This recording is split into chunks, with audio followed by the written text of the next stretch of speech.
రెండు తెలుగు రాష్ట్రాల్లో ఇక నుంచి మూవీ థియేటర్స్ బంద్ అని చెప్పేసి సోషల్ మీడియాలో చాలా వైరల్ చేస్తూ ఉన్నారు. అయితే ఇదే క్రమంలో తెలుగు ఇండస్ట్రీ వర్సెస్ ఇంకా పవన్ కళ్యాణ్ గారు అని చెప్పేసి కూడా సోషల్ మీడియాలో చాలా వైరల్ చేస్తూ ఉన్నారు. ఎందుకు అని అంటే ఇప్పుడు హరిహర వీరమల్లు కూడా రాబోతుంది. మరి ఇదే క్రమంలో ఎందుకు ఇలాంటి ఇష్యూస్ జరుగుతూ ఉన్నాయి అనే విషయాలు అయితే తెలుసుకుందాం. మనం తెలుగు ఫిలిం ఛాంబర్ లో అయితే ఉన్నాము.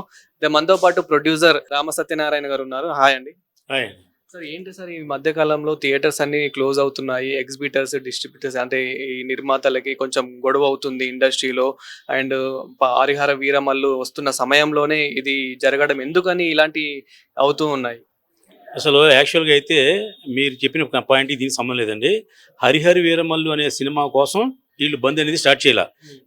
జూన్ 1 తారీఖుని బంద్ చేస్తామని అల్టిమేటం ఎలాగ ఇచ్చారంటే, మాకు కొన్ని ప్రాబ్లమ్స్ ఉన్నాయి. థియేటర్లని పర్సంటేజ్ విధానంలో మీరు రన్ చేయాలి.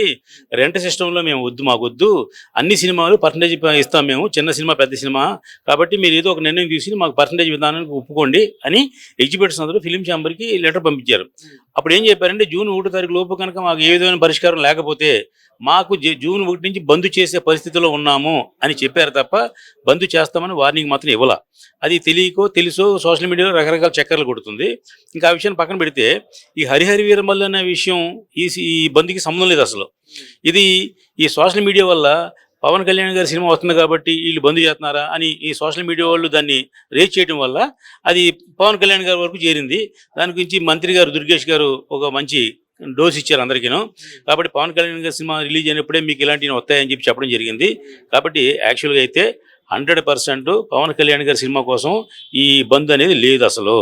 కాబట్టి దాన్ని మేము ఖండిస్తున్నాం. రెండో విషయం ఏంటంటే, ఏదో విధంగా దుర్గేష్ గారు, మంత్రి గారు కల చూసుకుంటాం, పవన్ కళ్యాణ్ గారు కూడా రెస్పాండ్ అవ్వడం వల్ల మాకు ఒక విధంగా ఇండస్ట్రీకి మంచిగా జరుగుతుంది. ఎందుకంటే ఇక్కడ చిన్న నిర్మాతలకి ఎప్పటి నుంచో చాలా కోరికలు ఉన్నాయి, చాలా నష్టాలు కష్టాలు ఉన్నాయి. ఆ కష్టాలు నష్టాలను ఎవరు పట్టించుకోవట్లా. ఇప్పుడు ప్రభుత్వం వాళ్ళు ప్లస్ పవన్ కళ్యాణ్ గారు పేషి నుంచి మాకు మంచి సపోర్ట్ వచ్చిందని మేము ఫీల్ అవుతున్నాం. అదేంటంటే ముఖ్యంగా ఒకటి, చిన్న సినిమా మీద ఇండస్ట్రీ బతుకుతుందండి. ఇప్పుడు 80% ఇండస్ట్రీలో పీపుల్ బతికేది చిన్న సినిమా మీద. అంటే ఒక కార్మికులు కానివ్వండి, డిస్ట్రిబ్యూటర్లు కానివ్వండి, ఎగ్జిబిటర్లు కానివ్వండి, ఎవరైనా. పెద్ద సినిమాలు సంవత్సరానికి 20 వస్తాయి. 20 సినిమాలతో ఇండస్ట్రీ బతకదు. ఈ చిన్న సినిమాల వల్ల ఇండస్ట్రీ బతుకుతుంది. అలాంటి టైంలో మా చిన్న నిర్మాతలకు ఎప్పటి నుంచో కొన్ని కోరికలు ఉన్నాయి. కొన్ని కోరికలు అంటే రిక్వెస్ట్లు ఉన్నాయి. అవేంటి, చిన్న సినిమాలు పర్సంటేజ్కి ఆడండి అని మేము ఎప్పటి నుంచో అడుగుతున్నాం. నిరహాదీక్షలు చేసాం, స్ట్రైకులు చేసాం. ఇక్కడ మేము ఎంతోమంది ఎన్నో రకాలుగా స్టేట్మెంట్ ఇచ్చాం. కానీ ఎవరు అప్పుడు స్పందించలా. లక్కీగా ఇప్పుడు ఈ సందర్భం వచ్చింది కాబట్టి వీళ్ళు రివర్స్లో మేము ఎప్పుడైతే పర్సంటేజ్గా అడిగామో అది ఇవ్వట్లేదు. కొత్తగా వీళ్ళు ఏం పెట్టారంటే, ఇప్పుడు పెద్ద సినిమాలు చిన్న సినిమాలు అన్ని పర్సంటేజ్ ఇస్తామంటున్నారు. పెద్ద సినిమాలు పర్సంటేజ్ వర్కౌట్ అవ్వండి. ఎందుకంటే 200 కోట్లు 300 కోట్లు తీసే సినిమాలకి మొదటి రోజునే ఓపెనింగ్లు వస్తాయి. పూర్వకాలంలో అయితే థియేటర్లో ప్రింట్లు ఉన్నప్పుడు 24 ప్రింట్లు, 38 ప్రింట్లు, 46 ప్రింట్లు రిలీజ్ చేసేవాళ్ళం. ఇప్పుడు ఈ డిజిటల్ సిస్టమ్ వచ్చిన తర్వాత ఒకేసారి 300-400 థియేటర్లు రిలీజ్ చేస్తున్నారు. కాబట్టి 200 కోట్లు 300 కోట్లు బడ్జెట్ సినిమాలు అలాగా పర్సంటేజ్ ఇవ్వడం అనేది ఇంపాసిబుల్. అంటే నిర్మాతకు వర్కౌట్ అవ్వదు. అసలు నిర్మాత బాగుంటేనే ఆడు ఎగ్జిబిటర్ అయినా డిస్ట్రిబ్యూటర్ అయినా బాగుంటారు. నిర్మాతలు మాకేం సంబంధం లేదు అని చెప్పేసి కూడా అంటూ ఉన్నారని చెప్పేసి సోషల్ మీడియాలో వైరల్ అవుతుంది. సో ఇది ఎంతవరకు నిజం? మరి ఎక్కడ మళ్ళీ థియేటర్స్ వాళ్ళు కూడా మాకు పర్సెంటేజ్ అన్నంత ఇస్తలేరు, మాకు కూడా లాస్ ఉంది, మేము రెంట్లు కట్టుకోవాలి అని చెప్పేసి థియేటర్ ఓనర్స్ కూడా అంటున్నారు. మరి వాళ్ళ పరిస్థితి ఏంటి? అంటే ఇక్కడ మోస్ట్లీ మనకు మెయిన్ పాయింట్ ఏంటంటే ఎక్కడ ప్రాబ్లం వస్తుంది అసలు? అదే ఇప్పుడు ఇదంతా మీలాంటి సోషల్ మీడియా కన్ఫ్యూజ్ చేస్తున్నారండి. మీరు ఫిలిం ఛాంబర్ దగ్గర కరెక్ట్ అయిన ఇన్ఫర్మేషన్ ఉంటుంది. నేను ఫిలిం ఛాంబర్ ఈసీ మెంబర్ని, నిర్మాతల మండలి కోసి అధికారిని. ఇక్కడ మాకు కరెక్ట్ ఇన్ఫర్మేషన్ చెప్తాం మీకు మేము. ఇప్పుడు వీళ్ళు మన హరిహర వీరమల్లు సినిమా గురించి ఎగ్జిబిటర్లో యాజిటేషన్ స్టార్ట్ చేయలేదు. First point. దానికి తర్వాత స్టార్ట్ అయింది కాబట్టి దుర్గేష్ గారు మంచి డోస్ ఇచ్చారు కాబట్టి మా వాళ్ళందరూ ఎలర్ట్ అయ్యి మాకు సంబంధం అంటున్నారు. అది నిజము. అయితే స్టార్ట్ అయిందేమో ఒక విషయం గురించి, ఎండ్ అయ్యేదేమో ఈ విషయం గురించి. ఏది ఏమైనా ప్రస్తుతానికి బంద్ అనేది లేదు. జూన్ 1 నుంచి థియేటర్లు బంద్ చేయట్లేదు. అన్ని మామూలుగా జనరల్గా రన్ అవుతాయి. నేను థియేటర్లకు ఉన్న సాధక బాధకాలన్నీ కూడా మనం కూర్చుని చర్చిద్దామని దిల్ రాజు గారు, మా ఛాంబర్ ప్రెసిడెంట్ గారు, ఛాంబర్ సెక్రటరీ గారు, మా ప్రసన్న కుమార్ గారు వీళ్ళందరూ కలిసి ఒక మీటింగ్ వేసాం. మీటింగ్ వేసినప్పుడు ఏం చెప్పారంటే, బంద్ చేయడం వల్ల ఏ సమస్య పరిష్కారం అవ్వదు. గతంలో ఇలా బందులు చేసి చాలా రోజులు టైం వేస్ట్ అయింది తప్ప ఏం జరగలేదు. కాబట్టి మీరు ఎవరు బంద్ చేయడం వీల్లేదు, బంద్ అనేది తీసిపడేయండి అసలు అని చెప్పడం జరిగింది. అది కూడా ఒప్పుకోవడం జరిగింది. నిర్వాధికంగా సినిమా థియేటర్ రన్ అవుతాయండి. First point. రెండోది ఏంటంటే, ఏది సందర్భంలో హరిహర వీరమల్లు గురించి కాదు ఇది పెట్టినా అయినా సరే హరిహర వీరమల్లు గురించి పెట్టారని మార్కెట్లో స్టండ్ అయింది కదా. దానివల్ల ఇండస్ట్రీకి మంచిగా జరిగింది. ఇప్పుడు మన దుర్గేష్ గారు కూడా ఏం చెప్పారంటే, థియేటర్లో శానిటైజింగ్ బాగోలేదు, సీట్లు బాగోలేదు, అక్కడ టెక్నాలజీకి బాగోలేదు, కాబట్టి అవన్నీ సరి చేయమని చెప్పారు, వార్నింగ్ ఇచ్చారు. దీంతో పాటుగా మేము అడిగేది ఏంటంటే, చిన్న సినిమాకి 3 బడ్జెట్స్ ఉన్నాయి. ఒకటి ఏంటంటే, చిన్న సినిమాకి వీపీఎఫ్ ఛార్జెస్ అనేది చాలా అన్యాయంగా వసూలు చేస్తున్నారు. పక్క రాష్ట్రం కేరళలో ఈ వీపీఎఫ్ ఛార్జెస్ లేవు. ఒక సినిమాకి 5,000 మాత్రం కట్టించుకుంటున్నారు. వీళ్ళు వారానికి 10,000 నుంచి 14,000 కట్టించుకుంటున్నారు. దీనివల్ల చిన్న సినిమా అసలు బతకట్ల. రెండోది ఏంటంటే, చిన్న సినిమాకి సింగిల్ థియేటర్లో 4 షోలు వేసే కెపాసిటీ లేదు, జనం వచ్చే కెపాసిటీ లేదు, రన్నింగ్ వచ్చి జనం వచ్చి రావట్లా. కాబట్టి మల్టీప్లెక్స్లో ఎలాగైతే 1 షో 3 షోలు 2 షోలు వేస్తున్నారో, ఈ రెగ్యులర్ సింగిల్ థియేటర్లో కూడా 1 షో మాకు చిన్న సినిమాలు కేటాయిస్తే సినిమా బతుకుద్ది. 4 షోలకి వచ్చే జనం లేరు థియేటర్లకి. ఎందుకంటే చిన్న సినిమా అంటే చిన్నగానే ఉంటుంది కదా, క్వాలిటీ కానీ లేదంటే ఒక రియాలిటీగా ఉండదు. కాబట్టి చిన్న సినిమాకి 1 థియేటరే 1 షోయే ఇవ్వండి అని మేము రిక్వెస్ట్ చేస్తున్నాం. మా సినిమా బాగుంది అనుకోండి 4 షోలు ఆడతాం, బాగాలేదనుకోండి 2 షోలు ఆడతాం, లేదా 3 షోలు ఆడతాం. ఏదైనా నిర్మాత అనేవాడు థియేటర్లో రిలీజ్ చేసేటప్పుడు 1 షోకి పర్మిషన్ ఇస్తే మేము డిమాండ్ చేయకుండా. అది రెండోది ఏంటంటే, పర్సంటేజ్ విధానం ఎప్పుడు పర్సంటేజ్ విధానం ఆడుతున్నారు. చిన్న సినిమాలన్నీ పర్సంటేజ్ విధానంలో ఆల్రెడీ ఆడుతున్నారు. అది మాకు ఇబ్బంది కాదు. అది రెంట్లకు వేసే సినిమా కెపాసిటీ లేదు కాబట్టి వాళ్ళు కూడా పర్సంటేజ్ ఆడుతున్నారు. థియేటర్లో డిస్ట్రిబ్యూటర్ కూడా మాకు కోఆపరేట్ చేస్తున్నారు. సోషల్ మీడియాలో ఇంకొకటి ఏంటి వైరల్ అవుతుంది అని అంటే, ఓవరాల్ గా ఇదంతా నలుగురు నడిపిస్తూ ఉన్నారు. దిల్ రాజు గారు, అదేవిధంగా సురేష్ బాబు గారు, అల్లు అరవింద్ గారు, ఏషియన్ సునీల్ గారు, ఈ నలుగురే నడిపిస్తూ ఉన్నారు. వీళ్ళదే నడుస్తూ ఉంది, ఏదంటే అది అని చెప్పేసి కూడా సోషల్ మీడియాలో ఇలా వైరల్ చేస్తున్నారు. సో ఇదంతా ఎంతవరకు నిజమంటారు? ఆ నలుగురు థియేటర్లు అంటే, ఈ నలుగురు మీరు చెప్పిన 4 పేర్లు కూడా వాళ్ళదే థియేటర్లు ఉన్నాయి లీజులో. అదే నేను అల్లు అరవింద్ గారు బయటకు వచ్చి ఆ నలుగురులో లేను అన్నారు. ఆ లేను అంటే ఈ హరిహర వీరమల్లికి అపోజిషన్ కాదు అని అర్థం తప్ప, ఆయన కూడా 15 థియేటర్లు ఉన్నాయండి. అంటే కొన్ని అఫీషియల్గా ఉండొచ్చు, కొన్ని అన్అఫీషియల్గా ఉండొచ్చు, మొత్తం ఆయన కూడా ఉన్నారు. అంటే ఈ నలుగురులో నేను లేనంటే ఈ సమస్యలో లేనని అర్థం. ఇప్పుడు ఈ హరిహర వీరమల్లి సినిమా ఆపడానికి మాత్రం నేనేమి కారణం కాదు, నాకు సంబంధం లేదని చెప్పడం జరిగింది. అలాగే విడివిడిగా దిల్ రాజు గారు, ఏషియన్లో కూడా చెప్తారు, ఇది మేమేమో సినిమా ఆపడానికి వీల్లేదని. నిజంగా కూడా ఆ నలుగురు సినిమాని థియేటర్లో ఆపడం కోసం మాత్రం ప్రయత్నం చేయట్లా. వాళ్ళ ఎజెండా వేరు, ఇది పర్సంటేజ్ విధానం కోసం అండి. దీంట్లో 2 వర్గాలు ఉన్నాయి. ఇప్పుడు రెగ్యులర్గా సినిమాలు తీసేవాళ్ళు ఆ నలుగురిలో ఒక మైత్రి మూవీస్ అండ్ వంశీ గారు, నాగవంశీ గారు ఇద్దరే ఎక్కువ పెద్ద సినిమాలు తీస్తున్నారు. అంటే మిగతా సినిమాలు తీస్తున్నారు. వాళ్ళు రాబోయే సినిమాలు అంటే కొంచెం తక్కువ ఉన్నాయి, వీళ్ళకి ఎక్కువ ఉన్నాయి. కాబట్టి ఏళ్ళు వర్సెస్ వాళ్ళు, వీళ్ళలో వాళ్ళకి తప్ప ఇది ఇండస్ట్రీకి వాటికి సంబంధం లేదండి.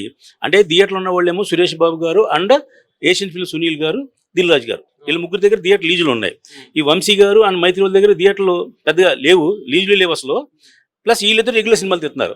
కాబట్టి రెగ్యులర్గా సినిమాలు తీసేవాళ్ళు versus theatre owners, distributor, leaser holders తప్ప ఇది ఇండస్ట్రీ సంబంధం లేని విషయం. అది వాళ్ళిద్దరు తేల్చుకుంటారు. పైగా నిన్న నాగవంశీ గారు కూడా మీటింగ్లో చెప్పారు, థియేటర్లు బంద్ చేస్తామని మాకు ఎవరు అల్టిమేట్ ఇవ్వట్లేదు, మీ థియేటర్ మీ ఇష్టం, బంద్ కూడా చేసుకోండి, మా సినిమాలు ఖచ్చితంగా రిలీజ్ చేస్తాం. ఇక్కడ ఇంకొకటి ఏమంటున్నారు అని అంటే, ఇక రాజకీయ కుట్ర కూడా ఉంది. ఏపీ నుంచి వేరే వాళ్ళు కావాలని చేయిస్తున్నారు, ఏదో కావాలని ఇదంతా పుల్లలు పెడుతున్నారు అని చెప్పేసి కూడా ఇలాంటివి కూడా వినిపిస్తూ ఉన్నాయి. అంటే నిజంగానే ఏమైనా ఇతర పార్టీల నుంచి ఇలాంటివి ఏమైనా కుట్రలు కొనసాగుతున్నాయా? అదే అప్పుడు నెప్పి ఒక చోటు ఉంటే మందు చోటు వేసినట్టుగా ద్వారంపూడి చంద్రశేఖర రెడ్డి గారు దీంట్లో వస్తుందని అంటున్నారండి. మీరు సగం భయపడక్కలేదు, నేను భయపడిన. అసలు ద్వారంపూడి చంద్రశేఖర రెడ్డి గారికి ఈ సినిమాకి సంబంధం లేదు. ద్వారంపూడి చంద్రశేఖర రెడ్డి గారికి పవన్ కళ్యాణ్ గారికి ఉండొచ్చు, సీజ్ ద షిప్ అని అప్పుడు ఏదో షిప్ కు సీజ్ చేయించారు కదా, ఆ కోపం ఉండొచ్చు. కానీ ఆ ద్వారంపూడి చంద్రశేఖర రెడ్డి గారికి ఈ మా ఫిల్మ్ ఇండస్ట్రీకి సంబంధం లేదు. ఆయనకి అసలు ఈ థియేటర్లు ఆపడం వాటిలో కూడా హస్తం లేదు. పైగా పవన్ కళ్యాణ్ గారి సినిమాకి అరిచేత్తు సూర్యోదయం ఆపడం ఎంత కష్టమో, ఈ సినిమా ఆపడం కూడా అంత కష్టం. 100% ఈ సినిమా సక్సెస్ఫుల్గా 12వ రిలీజ్ అవుతుంది. ఈ గొడవ వల్ల మీ వల్ల ఎక్కువ బడ్జెట్ వచ్చింది, ఎక్కువ అంటే నేల పెంచి అంటే ఎక్కడో అట్టడుగున్న వర్గానికి కూడా తెలిసిపోయింది, ఏంటి పవన్ కళ్యాణ్ సినిమా ఆపుతున్నారంట, పవన్ కళ్యాణ్ సినిమా ఆపుతున్నారంట అని ఆయనకి విపరీతమైన సింపతి ఏర్పడింది. ఖచ్చితంగా ఈ సినిమా మేమైతే ఒక 100% ఓపెనింగ్ అనుకున్నాం, కాదు ఇప్పుడు 200% ఓపెనింగ్ వచ్చే అవకాశం ఉంది. కాబట్టి ఈ సినిమాకి వీళ్ళందరూ కలిసి కాంట్రవర్సీలు మీలాంటి సోషల్ మీడియా వాళ్ళు కలిసి హెల్ప్ చేస్తున్నారు. డెఫినెట్గా ఈ సినిమా సూపర్ హిట్ అవుద్ది. హరిహర వీరమల్లు సినిమా ఏమి ఆగట్లేదు, ఖచ్చితంగా అద్భుతమైన రిజల్ట్ వస్తుంది. ఏం రత్నం గారు 4 సంవత్సరాల నుంచి కష్టపడి ఎన్నో ప్రయాసాలు భరించి ఆయన సినిమా తీశాడు. మొన్న స్టేజ్ మీద కూడా కళ నిలబెట్టుకున్నాడు. అంటే ఆయన 100 సపోజ్ 10% సినిమాలు తీస్తే దాంట్లో 8% సక్సెస్ అండి, 2% ఫెయిల్యూర్. అటువంటి మంచి ప్రొడ్యూసర్ ఆయన. కానీ ఆయన దురదృష్టమో లేకపోతే సీఎం గారు ఉప ముఖ్యమంత్రి అవడం వల్ల ఈ సినిమా 4 సంవత్సరాలు లేట్ అయింది. బడ్జెట్లు పెరిగినాయి, డైరెక్టర్లు మారారు, రకరకాలు జరిగినాయి. ఏది ఏమైనా సూపర్ హిట్ సినిమాని మనం చూస్తున్నాం. సరే, ఇక ఫైనల్ గా ఈ చర్చ ఇక్కడతో ముగిసిపోవాలి అని అంటే సో ఎలాంటి నిర్ణయాలు తీసుకోవాలి ప్రొడ్యూసర్స్, అంటే ఇప్పుడు డిస్ట్రిబ్యూటర్స్ కానివ్వండి, ఎగ్జిబ్యూటర్స్ కానివ్వండి, అదే విధంగా ఇక్కడ మెయిన్లీ ఎక్కువ లాస్ అయ్యేది ఎవరు, వాళ్ళకు కూడా ఎలాంటి న్యాయం జరగాలి, తొందరగా ఇదంతా ముగిసిపోవాలంటే మీ ఒక సీనియర్ ప్రొడ్యూసర్ గా మీరేం చెప్తారు? ఇప్పుడు పవన్ కళ్యాణ్ గారి సినిమా గురించి చెప్తే ఆయన కొరడా ఎప్పుడైతే చూపించారో వీళ్ళందరూ పారిపోయారండి.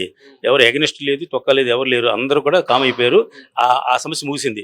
అయితే 12వ తారీఖు దాకా కొన్ని సోషల్ మీడియాలో వాళ్ళ కోసం ప్రచారం చేస్తారు. అదేమో సినిమాకి అడ్వాంటేజ్ అవుద్ది కాబట్టి ఫ్రీ పబ్లిసిటీ వస్తుంది కాబట్టి ఆ విషయం అది. ఇకపోతే ఇండస్ట్రీకి కావాల్సిన హెల్ప్ ఏంటంటే థియేటర్స్ లీజు అనేది ఒక పెద్ద మాఫియా అని అనుకుంటున్నారు. అయితే మేము దాని గురించి కామెంట్ చేయడానికి హక్కు లేదు మాకు, ఎందుకంటే మేము నిర్మాతం. మా నిర్మాతకి నాకు పడే కష్టం ఏంటి, సుఖం ఏంటి ఆలోచిస్తాం తప్ప అది ఒక వేరే థర్డ్ పార్టీ వ్యవహారం. అది అంటే ఎగ్జిబిటర్లు, డిస్ట్రిబ్యూటర్లు, ప్రొడ్యూసర్లు, స్టూడియో ఓనర్స్, ఈ నలుగురు సంబంధించిందే ఫిల్మ్ ఛాంబర్. ఆ third party means lease holders వేరే వాళ్ళు, వాళ్ళకి సంబంధం లేదు. వాళ్ళు మా ఛాంబర్కి సంబంధం లేదు.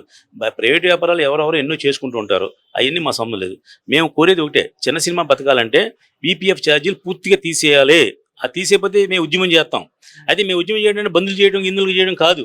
మేము ఈ సీఎం గారి దృష్టికి, అలాగే ఉప ముఖ్యమంత్రి గారి దృష్టికి మేము తీసుకెళ్ళి దీన్ని సాధించి బీపీఎఫ్ ఛార్జీలు అనేది మాత్రం థియేటర్లో కట్టుకోవాలి. ఆ థియేటర్లు కట్టుకుంటారా ఇంకొకటి మా సమయం లేదు, నిర్మాత మాత్రం కట్టక్కర్లేదు. ఈ విషయం గురించి గట్టిగా పోరాడతాం.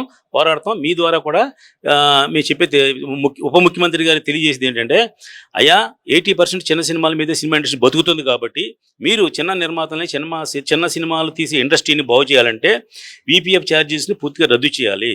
కట్టవలసి ఉంటే థియేటర్లు కట్టుకోవాలి. ఎందుకంటే 90sలో మేము ఫిల్మ్ ఉన్నప్పుడు ప్రింట్ తీసి మేము వాళ్ళకి పంపిస్తే థియేటర్ ప్రొజెక్టర్ పెట్టుకుని దానికి కార్బన్స్ పెట్టుకుని లైట్లు పెట్టుకుని వాళ్ళు సినిమా రన్ చేసేవారు. అది వాళ్ళ డ్యూటీ. అందుకని వచ్చే షేర్లు వాళ్ళు 50% ఇచ్చేవాళ్ళం.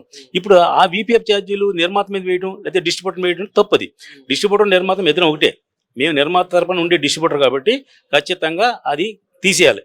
అది తీయకపోతే మాత్రం ఈ ఉప ముఖ్యమంత్రి గారి దృష్టిలోకి తీసుకెళ్ళి దాన్ని ఉద్యమంలో తయారు చేస్తాం. అదే కాబట్టి ముఖ్యంగా కావాల్సింది మాకు బీపీఎఫ్ ఛార్జీలు తీసేయాలి. అలా రెండోది ఏంటంటే, మా సినిమా 4 షోలు ఆడే కెపాసిటీ లేదు కాబట్టి, అంటే ఈ ఓటీటీల వల్ల ఉన్నటువంటి పెద్ద సినిమాల ప్రభావం వల్ల లేదు కాబట్టి, మాకు ఒక్క షోకి పర్మిషన్ ఇచ్చేలాగా చేస్తే, అంటే కంపల్సరీ ఒక షో వేయాలి చిన్న సినిమా అంటే కనుక ఖచ్చితంగా థియేటర్లో వేస్తారు. అంటే ఇప్పుడు వేస్తున్నారు 4 షోలు అయితే 4 షోలు జనం రావట్లా, మన్నటి తీసేస్తున్నారు, నో షో వస్తుంది. నేను ఒక ఎగ్జిబిటర్ ఒకప్పుడు ఎప్పుడు కూడా థియేటర్లో షో క్యాన్సిల్ అనేది మాకు ఎప్పుడు జరగదు. ఏదో భారీ వర్షం వచ్చింది, తుఫాన్ వచ్చిందంటే తప్ప జనం రాక ఎప్పుడు షో క్యాన్సిల్ చేయాల. కానీ ఇప్పుడు ఈ ప్రజెంట్ ట్రెండ్లో జనం రాక థియేటర్ షోలు క్యాన్సిల్ చేస్తున్నారు, మల్టీప్లెక్స్లు క్యాన్సిల్ చేస్తున్నారు, సింగిల్ థియేటర్లు క్యాన్సిల్ చేస్తున్నారు. ఆ పరిస్థితి రాకూడదంటే నా కెపాసిటీ ఒక షో జనం చూసే కెపాసిటీ ఉన్నప్పుడు నాకు ఒక షో ఇవ్వండి, రిక్వెస్ట్ చేస్తున్నాం, ఇవ్వండి. దాన్ని నిబద్ధతగా ఖచ్చితంగా అమలు జరపాలని గవర్నమెంట్ కనుక జీవో పాస్ చేస్తే వీళ్ళు ఖచ్చితంగా షో చేస్తారు. అంటే థియేటర్కి ఎక్కువ ఆడియన్స్ ఎందుకు వస్తలేరు అని అంటే కనుక థియేటర్లో కూడా రేట్స్ ఎక్కువ పెంచేసిర్రు, టికెట్ ప్రైస్లు ఎక్కువ పెంచేస్తున్నారు అని చెప్పేసి కూడా చాలా మంది అనుకుంటూ ఉన్నారు. ఇప్పటికి కూడా నేను వచ్చే ముందు కూడా కొందరు అంటే ఇది అడుగుమని కూడా చెప్పడం జరిగింది. నార్మల్ సాధారణమైన వ్యక్తులు, మిడిల్ క్లాస్. నిజంగా థియేటర్కి చిన్న సినిమా అయినా పెద్ద సినిమా అయినా థియేటర్ క్రాష్ కూడా రాకపోవడానికి 2 కారణాలు. ఒకటి అబ్నార్మల్ రేట్లు పెంచడం, 2 లోపల పాప్కార్న్లు, ఈ స్వీట్లు, హాట్లు ఇవన్నీ పెంచడం వల్ల ప్రేక్షకుడు థియేటర్కి వెళ్ళి భయపడుతున్నాడు. ఒక ఫ్యామిలీతో 4 కలిసి వెళ్ళాలంటే, సినిమాకి వెళ్ళాలంటే ఇప్పుడు మధ్యలో చిన్నపిల్లడు వచ్చి పాప్కార్న్ కావాలంటే 350 రూపాయలు 450 రూపాయలు చేస్తున్నారు. థియేటర్ టికెట్ 150 రూపాయలు 200 రూపాయలు. ఇది దీనికంటే ఎందుకులే ఓటీటీలో వస్తుంది కదా అని చెప్పేసి ఆ ఫ్యామిలీ వాళ్ళు అవాయిడ్ చేస్తున్నారు. 5 టికెట్ తీస్తే 1000 రూపాయలు అవుతుంది, ప్లస్ లోపలికి వెళ్తే 1000 రూపాయలు మళ్ళీ ఈ చిల్లర బిల్లు అవుతుంది. ఈ ఫుడ్కి రేట్లు పెరగటం నెంబర్ 1. అదే పాప్కార్న్ 350 రూపాయలు, మీరు గేట్ తీసి బయటకు వస్తే కనుక 30 రూపాయలు. ఎంత తేడా ఉంది చూసారా? అది మోసం కదా, అది అన్యాయం కదా. అంటే ప్రేక్షకుని బలహీనతని మీరు తీసుకుని డబ్బు సొమ్ము బాగుతున్నారు. టికెట్ 200 రూపాయలు పెడతామే తప్పు, అయినా ఇష్టమే వెళ్తున్నాం. కానీ లోపల బలవంతంగా అది కొనిపెడుతున్నారు. అంటే పిల్లలు అడిగితే లేదంటే బాగోదు కదా. ఇవన్నీ కూడా ప్రేక్షకుల వీక్నెస్ని క్యాష్ చేసుకుంటున్నారు. ఇప్పుడు పూర్వం మేము చిన్నప్పుడు, మీ చిన్నప్పుడు కూడా మన జేబులో ప్యాకెట్ పెట్టుకుని వెళ్ళేవాళ్ళం తింటాకైనా, మధ్యలో ఆకలి అయితే తినడం కోసం. ఇప్పుడు ఈ పర్మిషన్ ఇవ్వట్లా, లోపలికి వెళ్ళినట్లా లేదు. ఫుడ్ లోపలికి ఎలా చేస్తాం అనండి. ఎందుకు ఎలా చేయరు మీరు? ఫుడ్ మీ పాప్కార్న్ ఇంటికి తెచ్చుకుంటామండి, మీరు ఎందుకు ఎలా చేయరు? లేదు మేము స్వీట్ బాక్స్ ఇంట్లో తెచ్చుకుంటాం, మీరు ఎందుకు ఎలా చేయరు? ఇప్పుడు ట్రైన్లో ఎలా చేస్తున్నారు, బస్సులో ఎలా చేస్తున్నారు, ఎయిర్పోర్ట్లో ఎలా చేస్తున్నారు కదా. మీరు కూడా థియేటర్లో ఎలా చేయడానికి మేము ఇంటికి నుంచి మాకు నచ్చిన సరుకులు తినడం కోసం, పిల్లలు తినడం కోసం ఇంట్లో మేము పట్టుకెళ్ళినప్పుడు మీ పర్మిషన్ ఇవ్వాలి. మీరు రేట్లు పెంచుతారో మాకు అట్లా ముందు మాకు ఎంట్రీకి జేబులు చిక్చేటాలు అవన్నీ మానేసి తినుబండారాలు కూడా థియేటర్లో పట్టుకెళ్ళొచ్చు అని కండిషన్ పెడితే మీరు రేట్లు పెంచక్కల తగ్గించక్కల మీ ఇష్టం చూసుకోండి, మాకు ఇష్టమే వెళ్తాం మేము. అది కాకుండా మీరు బలవంతంగా మమ్మల్ని లోపలికి ఏమో పట్టుకెళ్ళకూడదు, ఈ జోబులు చెక్ చేస్తున్నారు, ఏదో బాంబులు పెట్టి చెక్ చేసినట్టుగా. అది ఫుడ్ చెక్ చేయడానికి హక్కు లేదు, లోపలికి ఎలా చేయాలి, చేస్తే మేము టికెట్లు తీసినా ఆనందంగా ఉంటుంది. రెండోది దీన్ని బుక్ మై షో 30 రూపాయలు ఛార్జ్ వసూలు చేస్తున్నారు. లోపల మన ఆంధ్రప్రదేశ్ ప్రభుత్వం వాళ్ళు 6 రూపాయలు టికెట్కి బుక్ మై షోకి కమిషన్ ఇవ్వడం కోసం నిర్ణయించారు. తర్వాత కోర్టుకు వెళ్ళారు, రకరకాలు జరిగినాయి. ఆ జరిగినప్పుడు సరే మీరు కొన్నాళ్ళు రన్ చేయండి, మేము అన్ని సమగ్రంగా తీర్పు చేద్దామని చెప్పడం జరిగింది. ఇప్పుడు నేను రిక్వెస్ట్ చేసేది ఏంటంటే, బుక్ మై షో అనేది ఒక ఫిలిం ఛాంబర్ లాంటి వాళ్ళు హ్యాండిల్ చేస్తే మాకు ఫిలిం ఛాంబర్కి ఆదాయం వస్తుంది, నిర్మాతకు ఆదాయం వస్తుంది, ఎగ్జిబిటర్కి ఆదాయం వస్తుంది. ఈ ఎగ్జిబిటర్, డిస్ట్రిబ్యూటర్, నిర్మాత మా ఫిలిం ఛాంబర్ మెంబర్స్ వాళ్ళకి ఆదాయం అవుతుంది. ఈ బుక్ మై షో అనేది ఎవరికో ఇచ్చారు, ఎవరికో ఇవ్వడం వల్ల ఏమైందంటే వాళ్ళు అబ్నార్మల్గా 30 రూపాయలు వసూలు చేస్తున్నారు టికెట్కి. 100 రూపాయల టికెట్కి 30, 200 రూపాయల టికెట్కి 30 రూపాయలు వసూలు చేయడం వల్ల ఈ బడ్డీని అవుతుంది. మేము 5 ఫ్యామిలీ వెళ్ళాలంటే 150 రూపాయలు బుక్ మై షోకి బస్సు వస్తుంది. కాబట్టి ఈ బుక్ మై షో ఇవ్వడం వల్ల మాకు నష్టం అవుతుంది. VPF ఛార్జీల వల్ల మాకు సినిమా నిర్మాతకి నష్టం అవుతుంది. ఈ రేట్లు పెంచడం వల్ల నష్టం అవుతుంది. ఈ పాప్కార్న్లు, స్వీట్లు, ఈ రేట్లు పెంచడం వల్ల నష్టం అవుతుంది. ఈ మూడింటిని కూడా పవన్ కళ్యాణ్ గారు, దుర్గేష్ గారు అక్కడ సీరియస్గా తీసుకుని ఈ చిన్న సినిమా ఎలా బతకాలి అని మీరు ఆలోచన తెస్తే బాగుంటుంది. అలాగే చిన్న నిర్మాతలను మీరు ఒకసారి పిలిపి ఇవ్వండి మాకు, మేము అందరూ వస్తాం, మీకు మరి రిప్రజెంటేషన్ వస్తాం.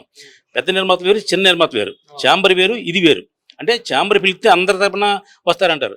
ఛాంబర్ని మీరు పిలిచారనుకోండి, ఆ పెద్ద పెద్ద ప్రొడ్యూసర్లు వస్తారు తప్ప చిన్న నిర్మాతలు ఎవరు రారు అక్కడికి. కాబట్టి సపరేట్గా చిన్న నిర్మాతలకి ఆహ్వానము అని ఒక చిన్న మీరు ప్రశ్న ఒకటి ఇవ్వండి. మేము 10 మంది మా రిప్రజెంటేటివ్స్ వచ్చి దుర్గేష్ గారికి, పవన్ కళ్యాణ్ గారికి మా కష్టకాలు చెప్తే, ఎందుకంటే పవన్ కళ్యాణ్ గారు 100% సినిమా మనిషి, సినిమా బాగుండాలని కోరుకునే మనిషి, పక్కోటి బాగుండాలని కోరుకునే మనిషి. ఈవేళ ఆయన సీఎం, ఉప ముఖ్యమంత్రి అయ్యాడంటే మాకు చాలా గర్వంగా ఉంది. మాకు మా సినిమా హీరో ఉప ముఖ్యమంత్రి అయ్యాడండి. కాబట్టి ఆయన చక్కటి కార్యక్రమాలు చేస్తున్నాడు, చాలా అద్భుతమైన ప్రాబ్లమ్ సాల్వ్ చేస్తున్నారు. కాబట్టి చిన్న సినిమా నిర్మాతను ఒకసారి పిలిపివ్వండి, మేము 10 మంది రిప్రజెంటేషన్ మీకు ఇస్తాము. మీరు సానుకూలంగా మా కథ, మా కష్టకాలు వినండి, మీరు ఈ న్యాయమైన కోరికలు తీర్చండి. దిస్ ఈజ్ మై రిక్వెస్ట్ మీ ద్వారా.